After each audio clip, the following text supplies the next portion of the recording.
Olá, meu nome é Luciene. Eu vim falar sobre um problema, na verdade, que nós vivemos hoje nas nossas escolas e que demanda bastante preocupação, que é o tema da violência, o tema do bullying, o tema dos problemas ou dos conflitos vividos na escola.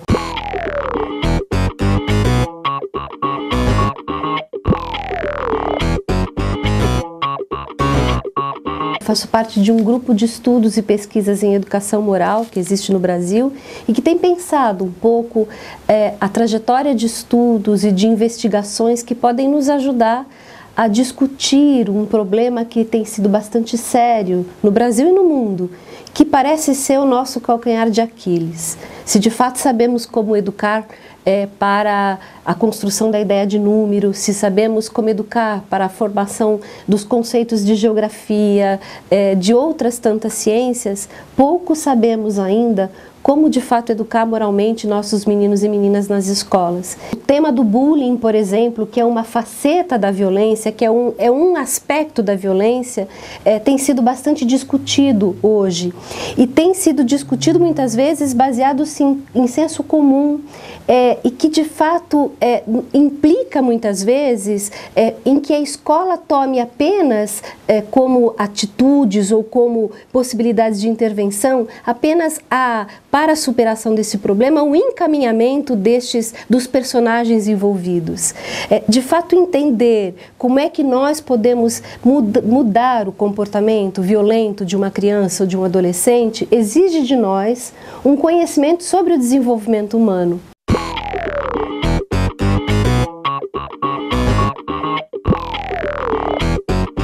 Pensar uma intervenção ao problema do bullying significa pensar em termos de formar professores ou formar aqueles que vão de fato poder intervir nas situações de conflito. Porque as crianças pouco entendem dos princípios pelos quais as ações podem acontecer, mas o professor sim, ele é o adulto da relação e que pode entender de quais são os princípios que estão por trás das ações e, portanto, ele precisa saber como de fato se pode chegar à construção de uma virtude. Portanto, essa coleção que a gente apresenta agora é fruto de algo bastante pensado, de várias investigações que vão provando que, por exemplo, o problema do bullying precisa ser entendido do ponto de vista da psicologia moral, ou seja, precisa ser visto como um processo que depende de fato de que meninos e meninas tomem consciência das suas obrigações e que essa tomada de consciência não é algo que é ensinado, que pode ser ensinado como um processo de fora para dentro. Significa pensar que para que se possa superar um problema de vitimização como o bullying, é preciso que tanto vítimas como agressores possam se sensibilizar com a própria dor e com a dor do outro. É preciso pensar que para superar este problema do bullying e das formas de violência, será necessário que este professor entenda do desenvolvimento para que ele possa, de fato, criar alternativas que não são uma só. Não existe uma ação pontual que a gente possa fazer para, de fato, superar um problema como este, mas uma série de ações que o dia a dia vão fazer com que este menino faça exatamente o que a gente tem encontrado e que os estudos nos dizem a respeito da superação do problema do bullying, que estes meninos precisam se autorregular. E se autorregular significa, eles precisam tomar consciência daquilo que lhes falta, eles precisam expressar o que sentem, eles precisam ser reconhecidos nos seus sentimentos. Esse é o projeto que a gente tem de formação de professores, exatamente que vai ajudar o professor, o educador, a pensar como é que a gente pode, de fato, transformar um ambiente num ambiente de acolhida, num ambiente em que aqueles que são agressores possam se colocar no lugar das suas vítimas, aqueles que são vítimas possam se indignar com as ações que são cometidas para com eles, e aqueles que são espectadores que possam de fato perceber que a dor do outro é tamanha a ponto de que ele tem que também se indignar. Um projeto de formação de professores inclui a formação destes professores, que não é uma tarefa fácil, que exige de nós conhecimento, das pesquisas que têm sido feitas, que exige de nós, de fato, o estudo, não é? Um projeto de formação para poder superar o bullying exige de nós a parceria escola-família, ou seja, se os pais também são responsáveis pela formação do caráter das crianças, é preciso que esses pais saibam o que fazer. Em tempos pós-modernos, em que nós não sabemos bem como de fato ajudar meninos e meninas a serem mais responsáveis, mais justos, mais solidários, em tempos em que virilidade, que força física, que vaidade são valores, infelizmente, estereotipados, mas socialmente cultivados, é preciso também formar estes pais.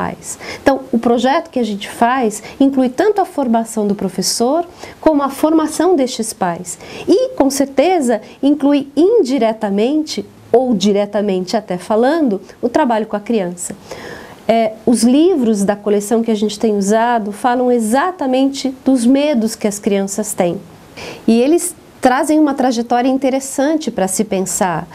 os medos de um ponto de vista. Então, do ponto de vista de quem sofre muitas vezes o bullying, mas que se coloca exatamente numa situação de fragilidade, de não conseguir se superar. Mas ao mesmo tempo, como por exemplo, o primeiro deles, a história da menina e do medo da menina, como está na própria pessoa a possibilidade da superação. Ou seja, o fato da menina buscar dentro dela um pedacinho de si em que o medo dela não tinha chegado, significa ela precisa se superar. E essa superação, então, depende de um processo de autorregulação que a criança, que a adolescente em situação de vitimização, em situação de violência, deve e precisa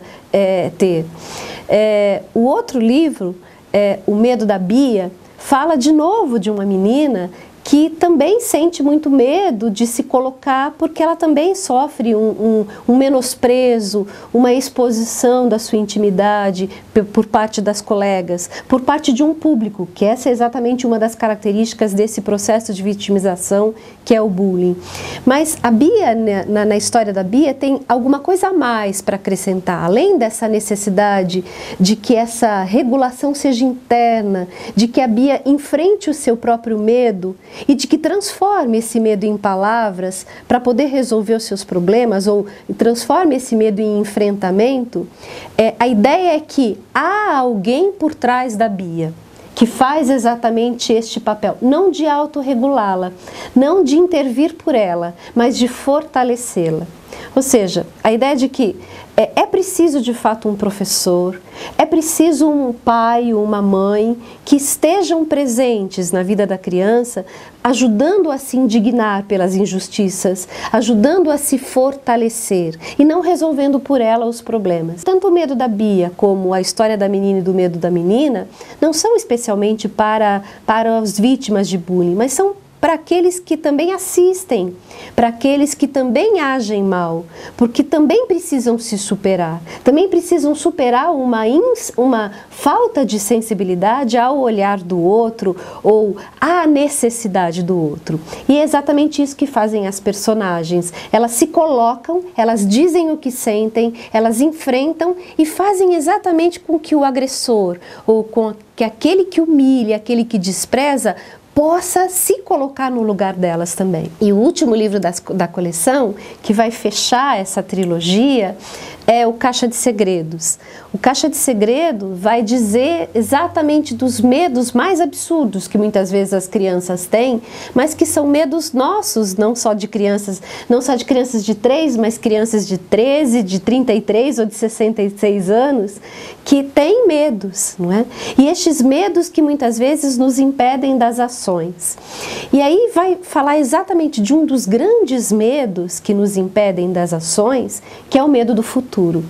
Mas que, na verdade, a analogia, fazendo uma comparação, é como se o primeiro livro da Serafina, ou da história da menina, do medo da menina, falasse do personagem da menina. O segundo incorpora um outro personagem, que é a ação da família, a ação da escola. E o terceiro incorpora mais uma ideia, que é o quanto o meio precisa estar atento ao sentido para o futuro. Só tem sentido para o futuro aquele que vive a experiência do presente. E, portanto, carteiras enfileiradas, lugares em que a criança não pode se colocar, escolas em que a criança não participa das decisões, escolas em que as crianças não podem planejar o seu dia, são escolas que impedem essa criança de ter uma perspectiva de presente. E essa perspectiva de presente pode, então, não favorecer o que é o sentido para a vida, que é o sentido para o futuro. Diria Paul Ricoeur, um dos filósofos que o mundo perdeu tão recentemente, que mais do que amor, mais do que justiça, o que move o homem ou o que o homem busca é um sentido para a vida. Dar sentido para a vida para essas crianças é ajudá-las a viver hoje o presente.